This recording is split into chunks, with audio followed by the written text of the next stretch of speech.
자, 잘 쉬셨죠? 예, 이제 경계점 좌표 등록부 보도록 하죠. 자, 앞서 배울 때 토지대장하고 임야대장은 모든 땅이 반드시 작성한다고 설명드렸고, 그에 따라 지적도하고 임야도도 반드시 존재합니다. 하지만 이 경계점 좌표 등록부는 모든 땅이 다 있는 게 아니라 개발이 된 지역만 작성하고 일반적인 지역은 작성하지 않다 보니까 이 의의에서 보게 되면 경계점 좌표 등록부는 도외 지적, 즉 지적도와 임야도가 지니고 있는 단점, 정밀도가 떨어지는 단점을 보완하기 위해서 작성 시작한 게 목적인데 1975년도부터 작성을 시작해서 현재까지 작성하고 있게 됩니다. 다음 페이지 비치 지역은 중요한 것이 경계점 좌표 등록부는 전국에 걸쳐 작성 비치하는 것이 아니고 지적소관청이 도시개발사업 등 사업을 통해서 필요하다고 인정하는 지역만 작성하는 것이 작성 지역인데 두 개는 외우셔야 됩니다. 세 번째 줄에 이 경우에서 경계점 좌표 등록부를 비치하여야 할 지역은 도시개발사업 등 시행지역으로서 지적 확정 측량 동그라미 그 다음에 축척 변경 측량 동그라미 그 두 개 지역은 외우셔야 돼요. 그럼 지적 확정 측량 지역하고 축척 변경 시행 지역은 의무적으로 작성하게 됩니다. 여기 반드시 외워놓으시고요. 나중에는 등록사항은 토지의 소재와 지번에 따라 붙게 되어 있고 XY 좌표가 나옵니다. 그 다음에 고유번호 19자리 번호가 나올 것이고요. 도면번호와 필지별 경계점 좌표 등록부의 장번호하고 부업이 부호도가 나오는데 밑에 양식 보니까 좌측 상단부에 고유번호 칸이 있고 그 밑에 소재 칸이 있고 오른쪽으로 지번 칸이 있으며 오른쪽 꼭대기에 도면번호와 장번호 따라 붙게 됩니다. 그럼 물어나 볼까요? 그러면 도면번호 칸이 있죠? 그 도면번호는 지적도 번호일까 임야도 번호일까? 분명히 도면번호 칸이 있습니다. 그럼 지적도 번호, 임야도 번호? 왜? 아까 경계점 좌표 등록부 시행지역은 장부의 세트가 토지대장하고 지적도를 같이 만드니까 지적도 번호가 몇 번인가 알려주는 게 도면번호의 뜻이고요. 그 다음에 내려가도 부호도 칸이 있고 부호 칸이 있으며 XY 좌표가 있는데 부호가 뭔지 그림 그려 드릴게요. 지금 교재 보니까 이렇게 양식이 이렇게 해서 여기가 부호도라는 칸이 있고 부호라는 칸이 있고 좌표에서 반갈라서 여기 X좌표하고 Y좌표의 칸이 이렇게 나눠져 있죠. 찾으셨어요? 네, 이렇게 있다고 가정을 하게 되면 만약에 이렇게 개발된 땅이 이렇게 하나 있다 가정해 보자고 이렇게 네모난 땅이 10번 토지 대가 있다고 가정을 했을 때 이 땅을 좌표를 찍을 겁니다. 좌표 몇 개 찍으면 될까요? 4개 찍으면 되겠네요. 그럼 이제 각 꼭지점 경계점마다 1, 2, 3, 4 토지 생긴 형태에다가 경계점마다 번호 부여한 것이 부호도의 뜻이에요. 그럼 이제 이 4개 점에 대해서 1번 점에 대해서 X좌표 그 다음에 2번 점에 대해서 X좌표 Y좌표 3번 점에 대해서 X좌표 Y좌표 이렇게 나오는 겁니다. 이렇게 이해 갔어요? 그럼 부호도라는 것은 토지 생긴 형태를 부호도라고 부르는 것이고 경계점마다 찍은 번호를 부호라고 부르는 겁니다. 그럼 부호가 뭔지 확인했고 그럼 이 땅에 경계점이 몇 개가 있나요? 4개가 있죠. 경계점을 좌표로 등록을 해서 경계점 좌표 등록부란 말이 만들어진 거예요. 이렇게 해서 내용 이해하시면 내용이 파악이 될 겁니다. 그 다음에 네 번째 전산 처리된 지적 공부란 말이 나오는데 지금까지 떠들었던 장부 대장이 몇 개 있었고 4개 있었고 도면이 2개와 지금 배우신 경계점 좌표 등록부를 컴퓨터에 입력하게 되면 전산 처리된 지적 공부라고 부르고 얘를 보관하는 장소는 이제 두 번째 줄에 시도 또는 시 군구별로 두는 지적 정보 관리 체계에서 관리 보존한다. 거기까지 줄쳐 놓으시면 돼요. 그럼 이제 이 전산 처리된 지적 공무원을 보관하는 장소는 시도와 시군구에 설치된 지적 정보 관리 체계에서 영구히 보관하게 됩니다. 올해도 시험에 한 지문 나왔어요. 전산 처리된 지적 공부는 시도나 시군구에 설치된 지적 정보 관리 체계에서 영구히 보존해야 한다. 이렇게 한 지문 나왔으니까 그거 하나만 체크하시면 되고 기타 공부로 따라보는 것이 밑에 첫 번째가 부동산 종합 공부인데 자, 용어 정리할 때 한번 설명드린 적이 있습니다. 지적법상 해당하는 지적 공부하고 건축법상 공부하고 토지 이용 및 규제와 가격 등에 관한 사항을 다 모아놓은 정보가 부동산 종합 공부다. 그래서 지적소관청은 의의가 토지, 부동산 종합공부란에서 토지 표시와 소유자에 관한 사항, 그다음에 건축물의 표시와 소유자에 관한 사항, 토지 이용 및 규제에 관한 사항, 가격에 관한 사항 등 부동산에 관한 종합정보를 정보관리 체계를 통하여 기록, 저장한 것을 말한다 해서 토지와 건물에 관계된 총 18가지의 공부를 모아놓은 정보가 부동산 종합공부고, 넘어가시면 작성권자 1번의 지적소관청입니다. 지적소관청이 효율적인 부동산 이용과 그 다음에 관련된 정보를 제공할 목적으로 작성한 게 부동산 종합공부고, 작성권자가 누구라고요? 지적소관청이고, 2번은 생략하고, 3번의 경우에 다음 사항 등록한다. 등록사항이 크게 4가지가 나옵니다. 이게 또 기출문제예요. 4개가 있다는 얘기는 하나씩 집어넣어서 문제 만드는 게 25회 때 문제인데, 첫 번째가 토지 표시하고 소유권에 관한 사항을 등록하게 되고, 두 번째는 건축물에 표시하고 소유권에 관한 사항, 세 번째가 토지 이용 및 규제에 관한 사항, 마지막에 부동산 가격까지 해서 4가지를 담고 있는 것이 여기에 부동산 종합공부라고 부르는 겁니다. 그 다음에 두 번째가 지적정보전담관리기구란 말이 나오는데, 국토교통부 장관은 지적공부 효율적인 관리나 활용을 위해서 설치한 기구가 지적정보전담관리기구입니다. 이게 또 올해 한 질문 나왔어요. 시험을 2번을 냈는데 지금까지 이 지적정보전담관리기구 설치권자가 누구입니까? 여기도 기출문제입니다. 설치권자는 국토교통부 장관이 설치해서 관리 운영하는 것이 지적정보전담관리기구다, 이렇게 묶어버리시면 되고, 그 다음에 밑에 지적공부 보고한 공개는 여기 생략할게요. 거의 안 나오니까. 오른쪽으로 넘어가서 토지 이용 및 이동해서 넘어가는데, 84페이지 지적공부 보고하는 거 공개는 요건 나중에 1월 달에 배울 겁니다. 지금 중요한 건 아니니까 생략을 하고요. 오른쪽에 토지 이동 파트 이쪽도 중요한데, 토지 이동의 정의는 앞서 배울 때 뭐라고 배웠느냐? 토지의 이동이란 정의가 토지의 표시를 3가지입니다. 새로 정하는 게 있고, 변경하는 게 있고, 말소하는 것 해서 이 3가지를 토지의 이동이라고 부르는데, 그럼 이제 중요한 것은 무엇을 새로 정하고 변경하고 말소할 때가 토지동입니까? 중요한 것은 토지의 표시, 이게 중요한 거예요. 그럼 토지 표시를 새로 정하고 변경, 말소할 때가 토지의 이동이라는 말 쓰는데, 토지 표시라고 불리는 것도 몇 가지가 있더라? 6가지 있다고 배웠죠? 토지의 소재가 있었고, 지번이 있었고, 지목이 있었고, 면적이 있었고, 경계하고 좌표까지 해서 이 6가지 중에서 어떤 거 하나라도 새로 정한다거나 변경한다거나 말소할 때를 토지의 이동이라고 부르는 게 이 정의예요. 그럼 6가지에 포함되면 토지동이 되겠지만 6개가 아니면 토지동이 해당하지 않는 겁니다. 그럼 6개 안에 토지 소유자 있나요? 6개 안에 토지 소유자 없지요? 소유자란 말은 존재하지 않고, 소유자 주소 없네요.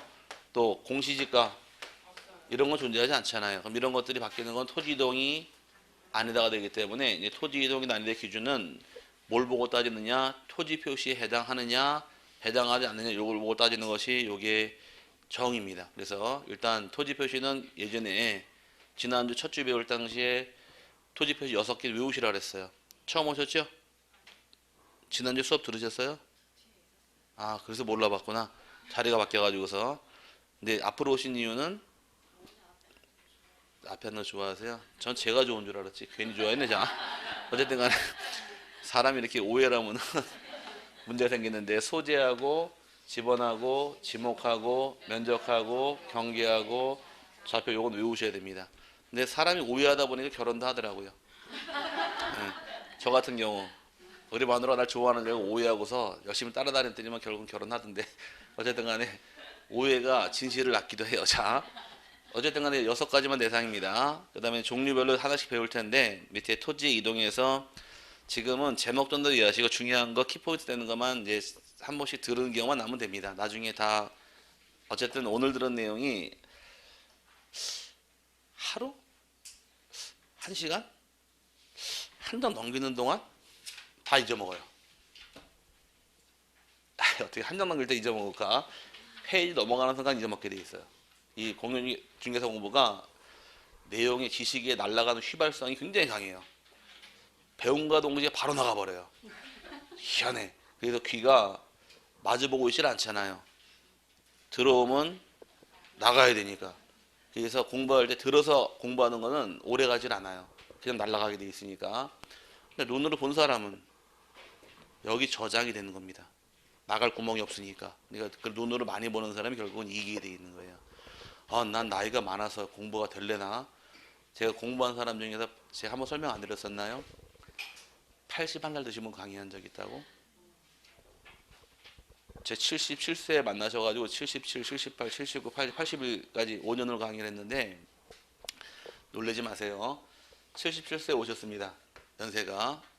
우리가 소위 말하는 할아버지죠. 오셨는데 진짜 앉아 계시길래 저분이 공부하실 나이인가 해서 첫 해 1차에 떨어졌습니다.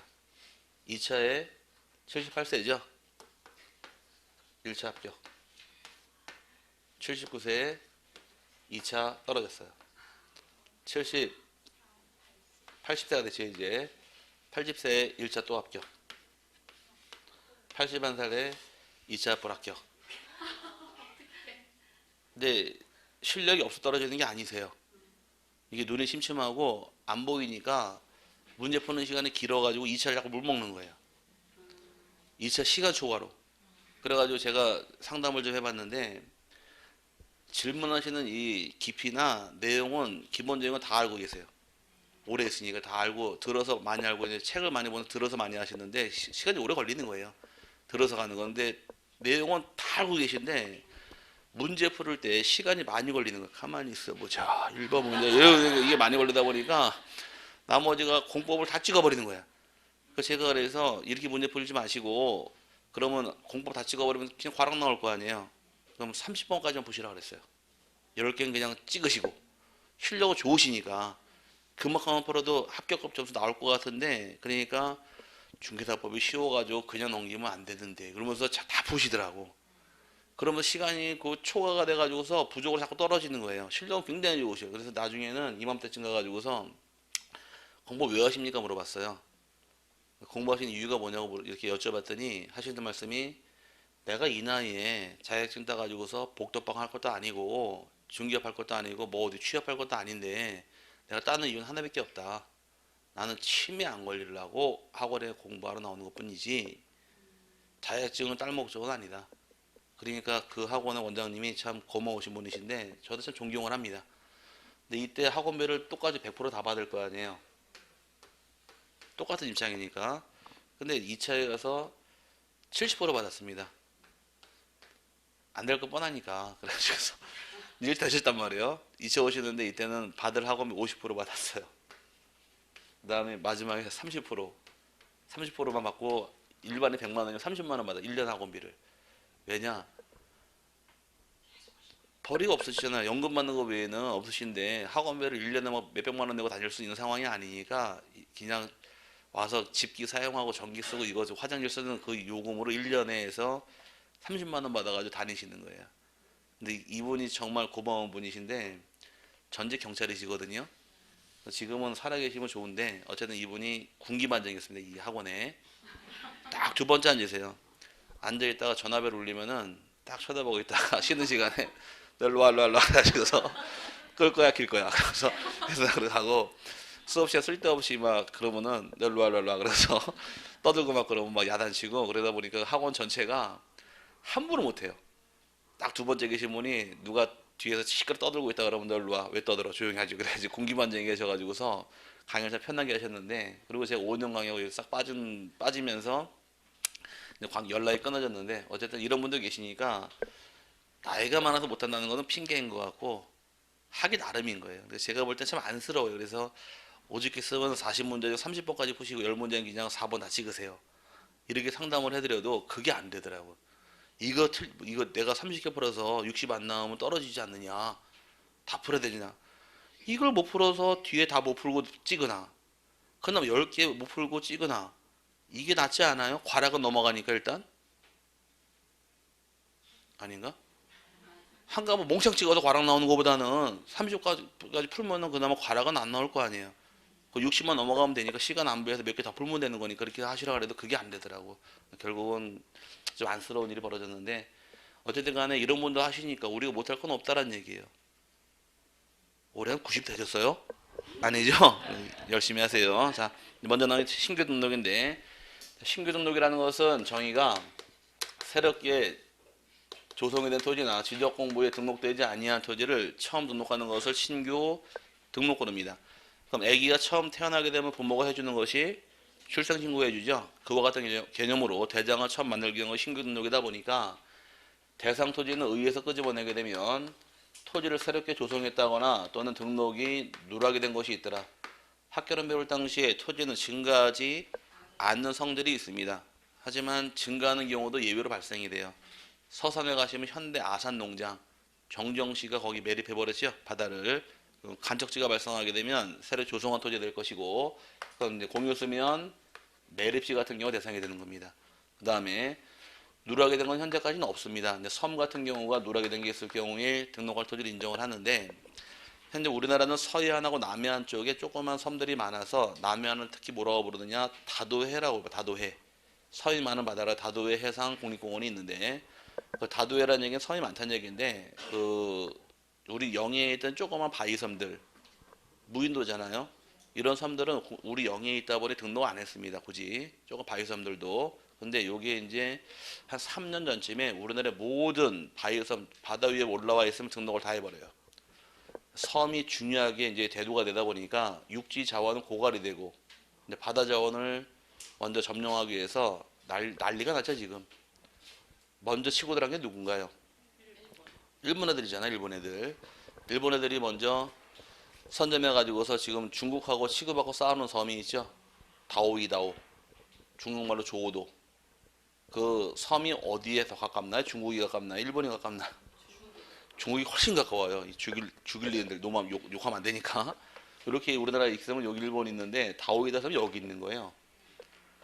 거리상으로 훨씬 가까워요 중국이. 근데 여기가 일본 영토라고 점령을 먼저 하고 있다 보니까 바다가 여기가 경계가 된 겁니다. 일본하고 중국하고 바다 경계가 이만큼 바다를 먹은 거예요 지금. 근데 중국에서 자기 섬이다. 그럼 바다를 가려면 여기가 될 거 아니에요. 여기가. 그죠? 그럼 이만큼의 바다가 왔다 갔다 하면 이 안에는 자원이 얼마나 되겠냐 이거죠. 먼저 자발로 난리치고 있고, 그래서 일본 애들이 또 밑에다가 여기다가 뭘 만들어놨나? 인공섬. 바위섬에다 시멘트 모가지고 섬 만들어놨죠. 진해섬이라고. 자꾸 하는 이유가 바다 영해를 차지하려고 그래요. 옛날 말에 해상을 지배하는 자가 세상을 지배한단 말이 있습니다. 그래서 옛날에 유럽에 있는 사람들이 유럽에 잘 살잖아요. 지금 유럽이 잘 사는 이유가 식민지가 많았기 때문에. 포르투갈이 옛날에 해상 강국이었었고 영국도 해상 강국입니다. 그러다 보니까 영국에서 이 전함을 전투하는 배를 수출해 가지고서 해상 강국이 된 게 누구예요? 일본 애들. 일본 애들이 영국의 군함을 그대로 수입해 가지고서 바다를 지배하면서 싹 먹어버린 겁니다. 나쁜 놈들인데 어쨌든 유럽 놈들이 식민지가 없던 나라가 없었어요. 그런데 그 식민지 때 그 벌어들인 돈을 다 써먹어가지고 지금 유럽이 앵꼬가 나기 시작을 하죠. 돈이 바닥이 나기 시작해 영국이 거의 뭐라 그럴까 파산위기까지 갔습니다. 파산위기까지 갔다가 다시 살아나게 된 계기가 있죠. 영국 위에 있는 흑해라는 바다가 있어요. 흑해에서 유전이 터져버립니다. 유전이 터지면서 다시 영국이 살아나기 시작한 거예요. 그때 그래서 세계 유가 시장이 두바이 유라는 게 있고, 그 다음에 또 텍사스 중진유라는 게 있고, 영국의 브렌트유. 그 유가 시장이 거기서 만들어지면서 영국이 살아난 겁니다. 그게 개발해내서 영국은 파산했을 거야 아마. 그런 식으로 이제 식민지 때 벌어진 재산 다 까먹고 이제 거의 유럽이 도산위기까지 다 흘러갔는데, 벌어놓은 재산이 다 까먹었으니 어쩔 수 없는 거죠. 어쨌든 간에 그 섬들이 이제 등록 안 된 게 등록을 하는데, 우리나라 남해안 서해안에 3년 전에 등록 안 됐던 섬은 600개 정도를 싹 등록 다 해버려요. 1차로. 2차 조사가 들어간 이후로 그 이유는 못 들었는데, 1차 조사한 당시에 600개 등록해서 현재까지 등록이 안 된 토지 없다고 얘기를 합니다. 혹 발생할 우려 때문에 집어넣은 것인데, 이걸 내는 건 아니니까 그럼 이런 땅이 대상이 되는 거 이해하시고요. 그럼 이런 토지가 있을 경우에 이 대상 토지의 토지 소유자 입장에서는 의무적으로 60일 안에 신규 등록을 신청하는 것이 의무 규정입니다. 60일 내 기간을 두고 신청해라 라고서 기간을 줬습니다. 그럼 60일 내 하면은 상관없겠지만 안 했을 경우는 의무 규정을 위반했죠. 그럼 일정한 기간을 주고서 해라라고서 의무를 줬는데 안 했다는 얘기는 게으른 거예요, 부지런한 거예요? 게으르네요. 그럼 게으른 자에게 부과하는 돈이 있습니다. 게으를 때 부과하는 돈, 무슨 돈? 과태료. 우리 과태료 그러죠? 과태료 뜻이 뭘까? 한자로 지나칠 과자에 게으를 태자예요. 우리말로 더럽게 게으르면 내는 게 바로 뭐다? 과태료라는 얘기입니다. 그 뜻이 그 뜻이에요. 그럼 주차장 저기 있는데 저기 가기 싫어서 길가에 세워놨잖아요. 이거 부지런한 건 아니잖아요. 또 일정한 기간 내 해라. 안 했어요. 이것도 게으른 거 아니에요. 요때 부과되는 게 뭐다? 이 과태료를 부과시키는 거예요. 게으르니까. 근데 옛날에는 60일 해라 의무를 줬을 때 안 하게 되면 10만 원이나 과태료 부과시켰는데 2011년도부로 과태료 없애버립니다. 없애버리고 이제 대신에 신청을 하긴 했는데 거짓말로 신청하다 걸리게 되면 형벌을 부과시켜버려요. 1년 이하 징역 1천만 원 이하 벌금에 처하도록 강화시켜버립니다. 그럼 과태료가 세요. 예를 들어서 50만 원 과태료가 세요. 50만 원 벌금이 있어요. 금액은 똑같지만 벌금이 엄청 센 겁니다. 벌금은 형법이 적용이 되어서 전과 기록이 남아요. 과태료는 게으른 거 아니에요. 게으른 사람은 전과자만 넣으면 안 되니까 전과 기록 안 남는데 벌금은 전과 기록이 남습니다. 그래서 과태료는 내요 안 내요 또? 게을러서 안 하는 사람이 과태료 맞았습니다. 게으른 게 또 낼까요 이 돈? 안 내서 과태료에 대해서 제재는 없었어요 옛날에. 그래서 주정차 위반 과태료를 내요 안 내요? 안 내고 버티다가 언제 내나요? 차 팔 때 한꺼번에 모라통으로 내버리죠. 그래야 명이 넘어가니까. 근데 그러다 보니까 과태료가 징수가 안 되다 보니까 이제 과태료도 제 날짜 안 나면 추가되는 그 가산금이 붙어버려요 이제. 그래서 이제 무조건 안 내게 못해 막아버린 게 이제 모습인데 과태료의 경우는 옛날에 가산금 이런 규정이 없지만 지금 가산금이 부과가 되니까 안 낼 수가 없습니다. 과태료 받는 사람은 즉 차 팔을 때 내긴 내야 되는데 차를 팔아도 과태료가 감당이 안 되는 사람이 있어요. 그럼 어떻게 하더라? 차를 팔지 않고 탈 때까지 타다가 갖다 버리죠 차를. 모르세요? 이런 거 알려주면 안 되는데 뒷골목 얘기는 자 번호판을 띄고 갖다 버리면은 차대 번호가 본넷 열면 있어요. 그거 보고서 차 찾아갔는데 본넷 열고 그 차체의 그 번호를 드라이버 대고 망치로 막 두들기면은 그 차대 번호가 지워져요. 갖다 버리면 누구 차인지 몰라요. 그 번호 지워져 있으니까. 그리고 그 차주는 차 도둑 맞았다고 돈 나신 거 하면 그걸로 끝나버리는 거예요. 좋은 거 배우죠? 자, 어쨌든 내 과태료가 많아서 폐차가 힘들다 그러면은 방금 그렇게라도 가는 것이 하나의 방법이 되는 겁니다. 어쨌든 이런 거 가르쳐주면 이거 술 먹을 때 하는 얘기인데 이건 진짜 평상시에 하는 얘기가 아니고 자 60일 해라라고서 의무를 줬는데 이제 문제가 발생이 됩니다. 자, 잘 들으세요. 앞서 배울 때 우리 첫 주 배울 당시에 장본은 등기란 것이 있고 대장이 있는데 순서는 대장이 먼저 등기가 먼저 선 대장 후 등기라 그랬습니다. 그럼 지금 대장을 처음 만드는 사유니까 신규등록증 등기부가 있을까 없을까? 등기부가 없습니다. 여기선 이게 맥이에요. 등기부가 없다는 얘기는 신청할 당시에 이 소유자가 소유자인지를 확인할 수는 없기 때문에 신청할 당시에 소유자 스스로가 내가 소유자라고서 증명서를 내는 것이 여기 의무 규정입니다. 그래서 여러분 교재 보시게 되면 신청 절차 보게 되면 신청인의 경우는 토지 소유자가 며칠 내 신청하셔라? 60일 내 신청을 하는 것이 의무 규정이고 거짓 신청할 때에는 1년 이하 징역 1천만 원 이하 벌금에 처한다 나와 있고요. 이 형벌 사유는 모든 거 다입니다. 얘뿐만이 아니라 등록 전환, 분할, 합병 등등등 어떤 신청을 할지라도 거짓말하게 되면 다 형벌로서 1년 이하 징역 1천만 원의 벌금에 처하게 되고 밑에 첨부 서면에서 이제 신청서 가져가는 건 기본 개념이고요. 니은번이 중요한 겁니다. 소유권에 관한 서류 찾으셨어요? 예, 이제 본인이 소유자라고서 증명서를 내는 것이 의무 규정이어서 24회 때 기출 문제에서 다음 중 신규 등록할 때 제출할 서류가 아닌 것은 한번 낸 적이 있습니다. 첫 번째 해당하는 것이 법원 확정 판결서, 정본 또는 사본도 해당이 되고요. 두 번째 공유수명 관리 및 매립에 관한 법률에 따른 준공검사 확인증 사본도 해당이 되고 세 번째 도시계획구역 안에 미등록 토지를 그 지방자치단체 명의로 등록할 때에는 기획재정부 장관과 협의한 문서의 사본도 해당이 될 것이며 그 밖에 소유권 증명서로 해당이 됩니다. 근데 이 안에 들어와서 안 될 게 하나 있지요. 등기부란 말은 튀어나오면 안 되는 겁니다. 등기부가 없기 때문에 하나 예를 들어 보자고요. 세법 아직 취득세 안 배웠죠? 취득세 배웠어요? 취득세는 누가 내는 건가요? 취득한 자, 소유자가 내는 게 취득세인데, 그럼 이제 공유수면 매립지에 대해서 최초로 소유권을 취득하는 자가 누굴까? 그럼 더 쉽게 얘기해서 여러분이 아파트를 분양을 받게 되면 분양받은 경우에 그 건설회사가 지은 아파트를 여러분이 분양을 받았습니다. 그 아파트 최초로 지었을 때 최초의 소유자가 누구예요? 건설회사인가요? 분양받은 사람인가요? 건설회사, 즉 사업 시행자죠. 마찬가지로 공유수면 매립 사업을 시행하더라도 최초 소유자 사업 시행자라는 얘기예요. 오케이? 그럼 사업이 끝나게 되면 사업 시행자가 공사 끝났다고 준공을 받게 됩니다. 준공을 받게 되면 준공검사 확인증 안에 사업 시행자 이름 나와 있어요? 예, 그럼 가져오라는 얘기예요. 소유권 확인됐으니까. 뭔 말인지 갔어요? 가져오라. 그게 그 소유권 증명서류의 가장 대표적인 예인데 요 네 개 안에 중요한 것은 등기부란 말은 나오지 않는다 기억하시고요. 그 다음에 넘어가시게 되면 처리 절차에서 신규 등록을 하게 되면 항상 축척은 인접자하고 동일하게 만드는데 배운 범위까지만 설명드릴게요. 집원은 어떻게 부여할까? 집원은 지난주에 배울 당시에 신규 등록과 등록 전환 시에는 인접한 토지 본번에 부번을 부여하더라 그래서 인접지 본번에 부번을 부여하는 것이 원칙입니다. 여기까지만 책에 나와 있고 하나 더 추가시킬 것이 얘는 측량이 들어갑니다. 측량을 실시해서 토지의 경계를 새롭게 정해주고 면적하고 좌표를 정하는 것이 여기 방법이에요. 근데 요거는 뒤에 따로 읽고 놓고요.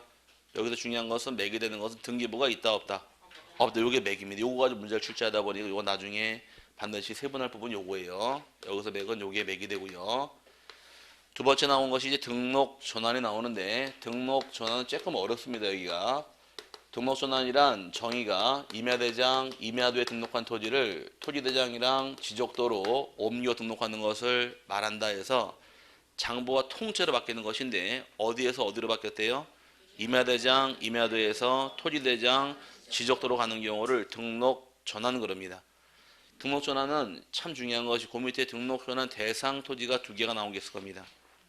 대상 토지의 경우는 둘로 세분해서 하나는 지목 변경을 수반하는 경우가 있고 반대로 지목 변경을 수반하지 않는 경우가 나눠지는 거죠. 이게 차이점이에요. 지목이 바뀌었다 이게 기본 원칙인데 하나의 사례 가지고 보자고요. 만약에 지목이 임야라는 땅이 있더라. 임야할 경우 등록은 어디에 할까요? 임야대장, 임야도에 등록하게 됩니다. 근데 임야인 땅에 대해서 아파트를 지으려고 임야를 대로 조성해버리게 되면 대란 땅 등록할 장부는 토지대장하고 지적도란 얘기입니다. 그럼 종전 임야가 대로 바뀌면서 지목이 바뀌면서 장부를 임야대장, 임야도에서 토지대장, 지적도로 바꿔주는 것을 등록을 바꿨다 등록 전환이라고 부르면서 지목이 바뀌는 게 기본 원칙이에요.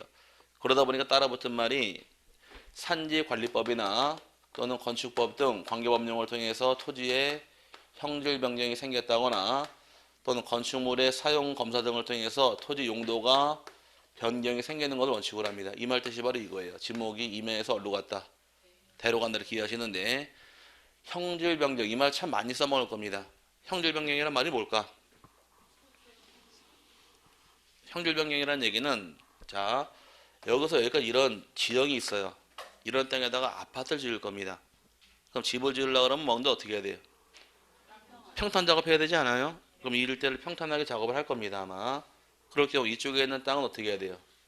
산을 좀 깎아야 되죠? 깎는 거를 절토 깎아야 돼요. 이쪽은 메꿔야겠네요. 여기를 성토. 그럼 이런 걸 두 개를 같이 엮어 부를 때가 형질 변경이라고 부르는 거예요. 오케이? 일단 땅이 임야나 이렇게 불규칙한 땅을 집을 짓기 위해서 먼저 평탄 작업해야 될 거 아니에요. 이런 작업을 뭐라고 부르더라? 형질 변경했다 부르는 겁니다. 이해 갔어요? 여기 그 뜻인데 하나의 참고적으로 그러다 보니까 국가적인 차원에서 아파트 가격을 낮출 목적으로 이제 작업이 시작해서 머리 쓴 게 있습니다. 어떤 개발을 어떻게 얘기를 했느냐? 아파트 같은 경우 서울 시내에서 아파트 분양가를 분석해 보니까 서울 시내에 분양하는 아파트가 만약 100%라고 가정하게 되면 가격이 이 중에서 건물분하고 토지분이 있을 거 아니에요. 건설회사 입장에서. 그럼 100% 중에서 50%에서 51%까지가 한 51, 52%까지가 요게 대지 가격이에요. 토지 가격이고 나머지 약 50% 정도가 건축비에 들어가는 겁니다. 이 50% 안에는 건축비가 있고 인허가 비용이 있고 자기네 판공비가 있고 건설회사 수익도 발생할 것이고 이런 걸 다 털어서 여기 들어가 있는 거예요. 순수한 대지 가격은 50%입니다. 그럼 이 아파트 가격을 낮출 목적으로 연구를 해봤더니만은 건축비나 회사 수익이나 판공비 이런 걸 낮출 수는 없잖아요. 이건 고정된 금액이다 보니까 그럼 낮출 수 있는 게 어떤 게 있느냐? 토지 가격을 낮추면은 분양가가 떨어지지 않나요? 아니 건축비 낮출 수가 없잖아요. 이건 더 올라가면 더 올라가지 비용이 올라가니까 그럼 토지 가격을 낮추면 된다 해서 연구한 게 있습니다. 대지를 공급할 당시에는 일단 LH공사 쪽에서 대지를 공급할 당시에 토지를 수용을 해요. 그럼 수용한 자기의 취득 가격이 있고 플러스 형절 변경할 때 들어간 비용이 있고 평탄 작업해야 되니까 그 다음에 여기에 자기네 수익 알파가 붙습니다. 이게 대지 공급 가격인데 그럼 이렇게 해서 이런 땅이 있을 경우에 아파트 지을 목적이라는 얘기는 땅을 또 파야 돼 이만큼을 지하 기초를 매설해야 되니까 그럼 굳이 평탄 작업할 필요가 있느냐요. 딱 굳이 팔 거를 그럼 얘를 안 하고 이거를 빼고 주게 되면 취득한 가격 플러스 알파만 주게 되면 가격이 내려갈 거 아니에요. 그러니까 평단 작업하지 형질 변경하지 말고 그냥 줘라요. 개발할자가 알아서 개발하라고. 그럼 대지 가격이 내려가지 않을까요? 그럼 이런 개발을 뭐라고 부를까? 여기를 원형지 개발이라고 부르는 거예요. 그럼 개발할자 알아서 개발하는 얘기입니다. 그러면 대지를 공급할 당시에 뭐가 빠져요? 형질 변경 비용이 빠지니까 대지 비용이 내려간과 동시에 아파트 가격이 내려갈 수밖에 없는 이렇게 해서 개발된 게 원형지 개발을 하는데 이 개발을 통해서 현재 아파트를 지은 데가 있습니다. 어딜까? 새로 만든 도시. 저 대전 옆에 있는 거. 세종시. 세종시 아파트 분양 이렇게 한 거예요. 그래서 대전시 그 주변에 있는 분양가보다 세종시가 1차분 아파트 입주할 당시 한 200만 원 가량이 낮았어요. 그래서 분양가가 한 예를 들어서 대전 시내가 분양가가 1000만 원 정도 간다. 평당. 그리고 한 800 정도의 분양이 됐습니다. 1차분 들어가신 분들은 평당 200만 원씩 먹고 들어간 거예요. 먹고 들어가긴 먹고 들어갔는데 초창기에는 정보종합청사가 이쪽에 있다가 그걸 넘어갔잖아요. 일부가.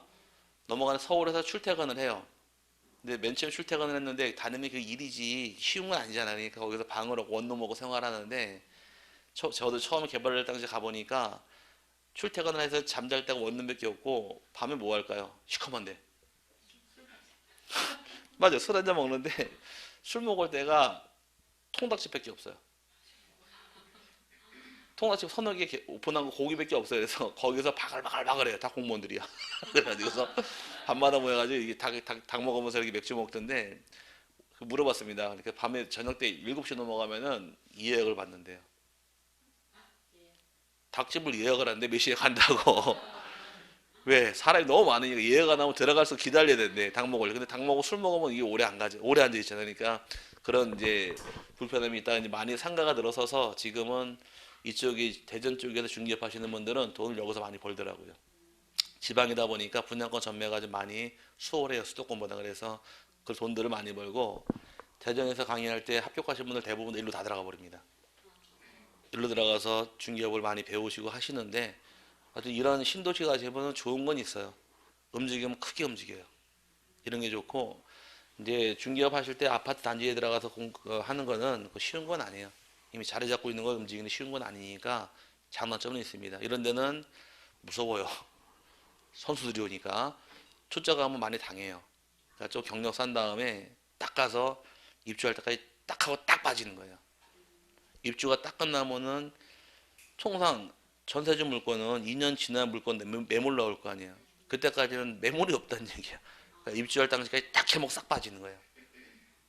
아시겠죠? 네, 그 나중에 궁금하시면 중개업할 때 물어보세요. 제가 옛날에 학원 강사하면서 투자업으로 중개업을 7년 동안 했어요. 그래 투자업으로 같이 했기 때문에 이 대충 시장 보는 거는 제가 어떻게 할지 또 누가 그러더라고. 중개업 일 어디서 배우나요? 일을 누가 가르쳐 줘요? 배우긴 어디서 배워? 내가 배우는 거지. 그러니까 그거 다 알려드릴 테니까 나중에 공부만 열심히 하세요. 그럼 실은 관두세요. 자, 그 원칙은 지목이 이렇게 바뀌는 게 원칙이에요. 근데 문제는 지목이 바뀌는 건 당연한 거니까 시험에 내진 않습니다. 내는 건 이걸 내고 들어와요. 지목 변경이 생기지 않았다. 그럼 이제 이 말 좀 잘 들으세요. 먼저 말부터 알아야 되니까. 등록을 바꿨는데 지목을 안 바꿨다는 얘기는 지목이 임야인 채로 토지 대장하고 지적도로 등록할 수가 있습니까? 이걸 물어보는 게 첫 번째 문제입니다. 이거 먼저 알고 가자고요. 임야란 땅을 등록한 장소는 어디예요?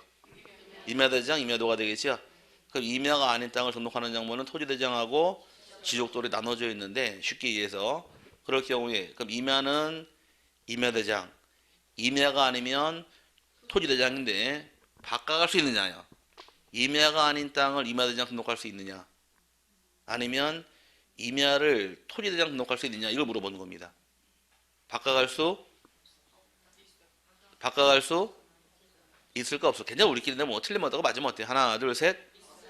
없다 그러면 문제가 안 되고 있다 그래 문제 발생하는 거예요. 토지는 토지대장, 임야는 임야대장. 그럼 문제될 게 아무것도 없는데 임야가 토지대장 나오는 경우도 있고, 오케이? 임야가 아닌 땅이 임야대장 나오는 경우도 있다 보니까 이게 문제가 발생하는 거예요. 그럼 먼저 임야가 아니지만 임야대장 나오는 경우 설명드릴게요. 쉬운 거부터. 산에 가시면 주로 뭐가 있느냐? 절들이 있습니다. 산속에 이렇게 절이 이렇게 있게 되면은 여기 절이에요. 그럼 여기는 지목이 임야죠? 그럼 임야라는 얘기 임야대장, 임야도가 있는 겁니다. 여기까지 이해 갔죠? 그럼 절은 지목이 뭐라고 배웠어요? 종기용지입니다. 그럼 이 일대 토지를 관리하는 주체 입장에서 대부분 다가 임야대장, 임야도가 있는데 요거 하나만 따로 뚝딱 띄워가지고서 요것만 토지대장 관리하는 게 합리적이에요? 그럼 같이 관리하는 게 쉬운 거예요. 같이 관리하는 게 쉽죠? 그럴 때는 비록 종기용지지만 등록을 임야대장 등록해버리는 겁니다. 그럼 임야대장에 뭐가 나오는 거예요? 임야가 아닌 종기용지가 나오더라는 점입니다. 그래서 절 달력 보게 되면은 절 주소가 무슨 동, 무슨 리, 산 몇 번지로 나와요. 왜 산자가 붙을까? 종기용지인데 앞서 배울 때 임야대장, 임야도에 등록하는 토지는 집안 앞에 산자가 붙으니까 비록 지목은 종기용지이지만 등록한 곳이 어디다 보니까 임야대장이요. 산자가 붙는 그 뜻이에요. 또 다녀보시면 골프장이죠. 골프장이 주로 어디 있나요? 산에 이렇게 있지 않나요? 산 깎아가지고서 여기 골프장이 있을 경우에 골프장 지목은 뭘까? 체육용지입니다. 그래서 앞서 배울 때 지목 배울 때 야구장, 골프장, 스키장, 승마장, 경륜장은 체육용지를 한다 그랬으니까 요건 체육용지예요. 근데 골프 치시고 나중에 그린피 계산한 다음에 그 영수증 가만히 보게 되면 골프장 주소가 무슨 동, 무슨 리, 산 몇 번지로 나와요. 아니 왜 얘들 산자가 붙을까? 체육용지인데 이 일대가 전부 다 뭐가 있어요? 임야대장, 임야도가 있는데 요거만 따로 떼서 관리하는 것이 합리적이진 않으니까 등록 같이 해버린 거예요 그냥. 그럼 임야대장에도 임야가 아닌 땅에 나올 수가 있다라는 것이에요. 오케이? 그럼 거꾸로 뒤집어서 토지대장에도 뭐가 나올 수 있더라? 임야가 나올 수가 있다라는 겁니다. 이런 임야를 뭐라고 부르느냐? 학문상 용어로 토임이라고 불러요. 뭐라고요? 토임. 이 말을 기억하시면 돼요. 토임은 법률상 용어는 아니고 학문상 용어나 실무상 용어로 토임. 이 말은 토지대장에 나오는 임야라는 뜻이에요. 이런 사유가 있어가지고 이게 문제가 발생하는 게 이 부분입니다. 그러다 보니까 한번 쉽게 한번 이해해 보자고요. 이제 요거랑 뒤집는 거예요. 이제 산 속에 골프장이 있죠. 반대로 뒤집어서 이 일대가 전부 다 임야랑 막 섞여 있는데 전 다 막 섞여 있는 지역인데 이 지역에 대해서 전부 다 아파트를 지으려고 도시계획을 통해 대로 조성해 버립니다. 근데 대로 조성하게 되면 조그만 야산들이 있는데 이런 야산은 그대로 놔둬요. 허물진 않습니다. 왜 그러느냐? 도시계획을 위반할 당시에 짜는 도시계획 짜는 자 입장에서는 도시를 꾸미게 되면 필히 들어갈 게 있습니다. 주거지가 있어야겠죠. 또 차 타고 다니는 도로시설이 있어야겠죠. 주차장 계획 써야겠죠. 또 사람 쉴 수 있는 공원도 조성해야 돼요. 등등등 많은 시설이 이제 조성이 돼가지고 거기에 맞게끔 들어가는데 아주 쉬운 사례로 공원 규모만 설명드릴게요. 그럼 만약에 우리 신도시가 10,000명을 수용하는 도시를 새롭게 조성하더라. 도시계획을 통해서 그 계획을 짤 당시에 공원은 1인당 6제곱미터를 의무적으로 조성을 해야 돼요. 1인당. 그러면 이제 10,000명이라는 얘기는 공원의 넓이가 얼마가 있어라는 얘기예요. 6만 제곱미터는 공원이 있어야지만 도시계획이 들어가는 겁니다. 그럼 공원을 그 주변에 아파트 단지 사이에 공원 많이 있을 거예요. 무슨 공원 만드는 이유가 그게 도시계획에 포함되어 있기 때문에 만들어 놓는 거예요. 다녀보시면 저 비싼 땅 왜 저기다 왜 나무 심어서 공원 만들어 놓을까? 건물 좀 엄청난 수익이 발생할 텐데 그건 우리 생각인데 그 도시 안에 공원이 의무적으로 포함이 돼야 되기 때문에 그런 거예요. 근데 마침 이쪽 도시를 짜는데 요만큼의 야산이 있대요. 이해하죠? 이걸 굳이 헐어버려 여기 또 나무 심어요? 그건 아니에요. 이런 야산은 그냥 놔두는 겁니다. 완충지역으로. 그러면 여기다 뭐가 있고? 대죠? 그럼 토지대장이랑 지적도가 있는데 요거 하나만 쬐끄만 다 요게 임야일 경우 그럼 이쪽은 다 토지대장 지적도 관리하는데 요거만 임야대장 관리하는 게 합리적일까? 그냥 임야지만 등록을 하는 게 합리적일까? 그냥 등록해버리는 겁니다. 그러면 아까와 반대 개념이죠?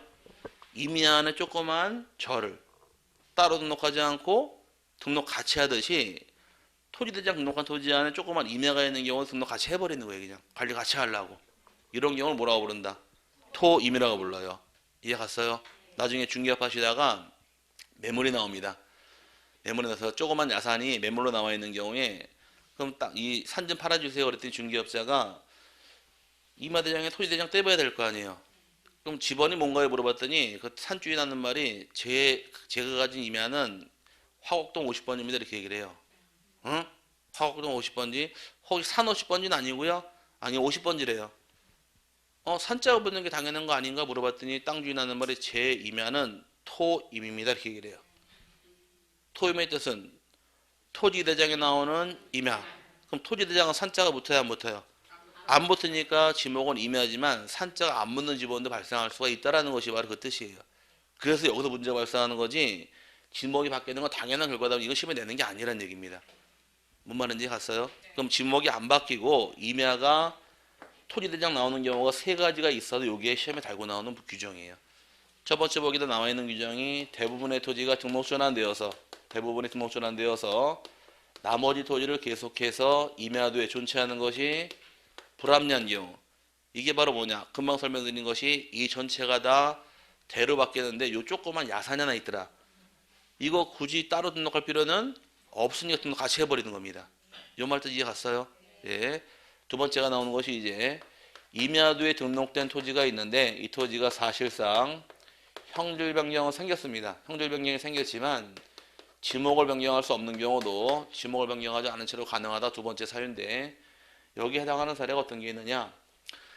강원도 쪽 가시게 놀러 갔다 보기에는 산 중턱쯤에 집 짓고 사는 사람들이 있어요. 그거 다 무허가주택입니다. 다 무허가예요, 그거. 강원도 임진 대부분 보존입입니다. 개발이 안 돼요. 거기 옛날부터 집 짓고 살다 보니까 그냥 놔두는 것뿐인 거지 더 이상 개발할 수 없게 돼 있는 거예요. 아주 쉬운 사례로 그 북한산 국립공원 아세요? 그 중에 도봉산이라는 산 들어본 적은 있어요?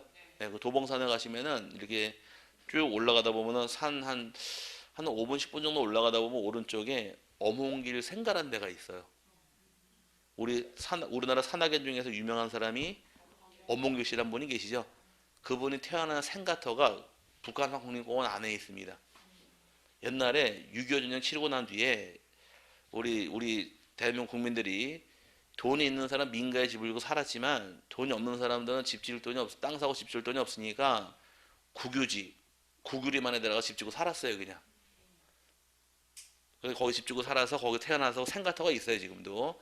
또 다녀보시면 화전민이라고 아세요? 지금도 화전민이 모여 사는 데가 있던데 화전은 더 이상 안 되고요. 자 이번에 시험 끝나고서 이제 강원도 울진을 갔습니다. 경상북도 울진이죠. 거기 이제 3,000m 울진 가가지고서 금강송 12일원길인가? 금강소나무, 금강송 군락지 거기를 이제 트레킹하러 들어왔는데 500년 넘은 소나무도 있더라고요. 보고서 와 진짜 멋있다 이렇게 해서 남자 소나무, 여자 소나무, 소나무에 대해서 또 교육을 받고 왔는데 참 거기서 참 좋은 거 많이 배웠어요. 나중에 기회 되면 소나무에 대해서 이제 한번 특강을 한번 해드릴 텐데 여담으로. 내가 소나무길을 가서 부쩍 신나게 보고 왔는데 정말 멋있더라고. 나중에 시간 되면 꼭 합격하시다 한번 가보시길 바래요. 거기는 2박 3박 정도 가면 될 겁니다. 어디냐고요? 집에 컴퓨터 없어요? 울진 금강송만 치면 쫙 나오는데 그 사전 예약입니다. 인원이 제한이 있어서 80명인가 안에 들어가야지 갈 수 있고 그 인원이 안 되면 못 가요. 인터넷 미리 예약하고 가셔야 돼. 근데 비용은 안 받아요. 그러니까 가서 한번 보시면 됩니다. 그럴 경우에 그 산에 보면 그 어몽교시가 유명한데 그때도 화전민들 거기 그 강원도 그쪽에다 화전을 하고 이제 농사짓고 살던 분이 계신데 살리는 보호해야 될 거 아니에요. 화전민이 더 이상 안 되니까 싹 밀어내고서 살라고 산 밑에다가 터를 만들어줬어요. 이렇게. 그 옛날 사람들이 거기서 화전하면서 집 짓고 살았잖아요. 그러면 자 이게 이 뜻인데 임야도에 등록된 임야가 있습니다. 임야에다가 화전민이나 어몽글씨 부모님들이 집을 짓고 거기 살았어요. 그럼 그 임야가 실제는 뭘로 되어 있다는 얘기예요? 실제 이용 현황은 대로 형질이 바뀌어 있잖아요. 사실적으로. 그럼 이런 땅을 지목을 임야로 바꿔줘, 대로 바꿔줘요? 그건 안 되니까 이런 지목을 못 바꿔주는 거예요. 그럼 지목을 바꾸지 않은 채로 등록 바꿀 일이 바꾸라는 얘기지. 지목을 바꿔줬다가는 우리나라 임야가 남아나질 않아요. 어떤 바보 같은 인간이 비싼 돈 주고 대를 사 집을 질까? 까짓거 뭐 임야 가서 무허가로 집 짓고 살면 대를 바꿔주면 거기서 그게 낫지. 그러니까 이런 건 인정하지 않는 겁니다. 이게 두 번째 사유로 이해하시면 되고요. 세 번째가 공법상 도시, 군, 관리, 계획선에 의해서 분할하는 경우도 마찬가지인데 나중에 공부할 당시에 이 세 가지를 외우는 게 사실 공부입니다. 이 세 가지 뜻이 뭔지는 아셔야 돼요. 이 세 가지는 지목이 바뀌지 않았다고 나와 있죠. 이게 말하는 건 어떤 토지다? 지목이 임야이지만 등록을 어디에 하더라? 토지대장하고 지적도로 등록하는 예외 규정이 몇 가지가 있더라? 세 가지가 있어. 이게 문제가 되는 겁니다. 지목이 임야가 대로 바뀌어서 이건 당연한 거 시험에 안 내요. 답도 안 되고. 시험은 이게 답이 되는 거예요. 이게 중요한 겁니다. 그 밑에 세 개 나와 있나요? 예, 이거 위주 나중에 봐놓고 넘어갈 부분이고요. 이런 대상이 있을 경우에 토지 소유자 의무적으로 60일 안에 신청하는 것이 의무 규정이 됩니다. 또 마찬가지로 60일 안 했다고 해서 과태료 부과하진 않지만 거짓 신청한 경우는 형벌로서 1년 이하 징역 또는 1천만 원 이하 벌금에 처하게 되고요. 그 다음에 처리를 쳐보게 되면은 등록전환은 대장이 바뀌어버리네요. 어디에서 어디로 바뀌었어요? 임야대장이 토지대장 바뀌어버렸죠? 그럼 대장이 두 개가 될 수 없으니까 임야대장, 임야도는 말소가 다 없어지는 겁니다. 그 집은 어떻게 부여한다고 배웠었느냐? 얘랑 똑같아요. 신규등록과 등록전환을 지번부여할 때 인접한 토지 번번에 부번으로 부여하는 건 똑같은 개념이고 등록전환 측량 다시해서 경계, 면적, 좌표 청구하게 됩니다. 그럼 등록전환의 경우는 지번은 금방 설명드린 대로 인접한 토지 본번에 부번을 부여하도록 규정이 되어 있고 측량을 실시하다 보니까 측량을 통해서 경계를 정하고 그 다음에 좌표를 정하고 면적을 정하는 것은 여기 측량한 효과가 되는 겁니다. 여기까지가 기본 개념 이해하시는데 여기서 중요한 것은 이게 중요한 게 아니라 이게 중요한 거예요. 그럼 등록전환 시 지목이 바뀌어요? 안 바뀌어요? 바뀌는 게 원칙이 돼. 안 바뀌는 예외가 몇 가지가 있더라? 세 가지. 이걸 기억하고 넘어가시는 게 사실 공부입니다. 이건 당연한 거 시험에 안 내요. 나와도 맞는 질문 나오고 답은 안 되고 답은 여기서 만드는 답이에요. 이 세 개 위주로 나중에는 공부하고 넘어갈 부분이고요. 그 다음 나온 게 세 번째 분할. 분할이란 하나의 필지를 두 필지 이상으로 나눠 등록할 때가 분할 그럽니다. 분할은 토지동사유 중 가장 많은데 분할이 많은 거 뭘 보면 할까요? 분할이 많다는 얘기는 다시가 아니라 의. 그러니까 10번을 분할하게 되면 지번은 10과 10의 1. 또 분할하면 10의 2, 10의 3에서 지번이 10의 몇 번이 많이 붙을 겁니다. 그게 분할한 효과라는 것이에요. 분할할 때마다 부번이 붙으니까 가장 많은데 분할의 경우는 여기 대상 토지가 4개가 따라 나옵니다. 법에는 4개가 나와 있어서 첫 번째 나온 것이 1필지 일부에 형질 변경이 생기다 보니까 토지 용도가 달라지는 경우가 있어서 분할하는 경우 첫 번째 경우고 두 번째 경우는 소유권 이전이나 또는 매매를 위해 필요한 경우도 분할을 신청할 수가 있으며 세 번째는 토지의 불합리한 지상 경계를 시정할 목적으로 분할도 가능하고 개발행위 허가받을 당시에 허가 시에 토지 분할이 포함이 된 경우도 이때도 분할할 수 있다 해서 네 가지를 대상으로 인정을 합니다. 그럼 이런 대상이 있을 경우에 분할의 경우는 신청 의무가 있느냐 물어보게 되면 분할은 신청을 하든 말든 소유자 재량상의 의무 규정이 아닙니다. 의무사항이 아니란 얘기예요. 땅을 쪼개든 말든 그건 누구 마음이다? 주인 마음이지 의무사항이 아니란 얘기입니다. 내 땅을 내가 쪼개든 말든 그건 내 마음인 거지 의무사항은 아니어서 원칙은 의무 규정이 아니지만 예외 규정이 딱 하나가 있어요. 예외 규정이 하나가 있는 것이 요거 일필지 일부의 형질 변경으로 용도가 달라지는 경우 요거 하나만큼만 60일 내 분할 신청을 얘는 하여야 한다. 얘는 의무 규정입니다. 얘는 의무 규정이고 요 세 가지 분할 신청을 할 수 있다 재량사항이에요. 그럼 이제 얘가 나오게 되면 뭐라고 나와야 되고 분할 신청을 하여야 한다로 나와야 되고 나머지는 다 할 수 있다로 나오는 겁니다. 그럼 하여야 한다 하나를 외울래요? 할 수 있다 세 개를 외울래요? 하여야 하나는 외우겠죠. 하나가 여기서 중요한 겁니다. 그럼 분할 신청도 원칙은 의무 규정이 아닙니다. 그럴 경우 처리 절차 보게 되면 집어는 어떻게 부여할까? 집어는 분할 후에 1필지의 경우는 분할하기 전 집원을 그대로 부여하더라. 들어본 경우 나세요? 그럼 나머지 필지의 경우는 본번의 최종 부번 다음 순번으로 부번을 부여하므로 집원 배울 당시에 최종 부번 다음 부번 이렇게 기억하시라 그랬습니다. 이게 분할할 때 얘기고 또 측량을 통해서 구하는 것은 세 가지다. 그래서 측량을 통해서 구하는 것이 경계를 구하고 좌표를 구하고 면적 구하면 되는 겁니다. 근데 나중에 측량하고 안 하고는 가름말 타드려요. 집어는 지난주에 배운 거죠? 이건 공부 끝나면 따로 외울 필요가 없고 요거만 기억하면 되는 거죠. 여기선. 그러니까 앞에 배웠던 집원, 지목, 면적, 경계가 그렇게 중요한 겁니다. 그걸 배우고 알고 들어오면 뒤에 가서 공부할 게 없고 그걸 안 외우면 뒤에 오면 다 다시 외워야 돼요. 그 앞에 나왔던 집원, 지목, 경계, 면적만 잘 잡아놓으면 뒤에 가서 공부량이 줄어요. 그럼 나중에 와서 공부할 때 대상만 잘 기억하시면 여기 넘어가는 겁니다. 여기까지가 분할인데 그럼 분할하면 하나만 더 물어볼게요. 분할하면 땅 주인이 바뀔까 안 바뀔까? 예? 분할하면 주인 제일 나쁜 답이 그거예요. 바뀔 수도 있고 안 바뀔 수도 있고 제일 나쁜 답입니다. 왜 그러느냐? 이게 토지 가정해보자고. 이 벌써 부러지면 안 되고 얘가 토지가 있는데 이 땅을 반을 팔으려고 그래요.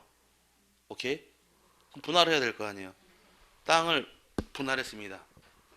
아직까지 제 거 아니에요? 내 손에 있으니까 분할해서 받으시죠. 우리 줬을 때 주인 바뀌는 거예요. 그럼 분할만으로 주인 바뀌는 것은 아니기 때문에 소유권은 종류가 똑같이 가는 겁니다. 나중에 또 배울 내용이니 여기까지가 분할의 내용이고 지금 처음은 대상 토지 어떤 게 있는 정도만 가볍게 읽어보시면서 내용 파악하시면 되고 1월달, 3월달 들어가면 이제 공부가 될 겁니다. 여기까지가 분할의 얘기고 합병 못한 다음 주에 다시 보도록 할게요. 오늘 여기까지 보시고 수업 마치도록 하겠습니다. 자, 오늘도 고생하셨고 다음 주에 다시 뵙겠습니다. 자, 수고하셨습니다.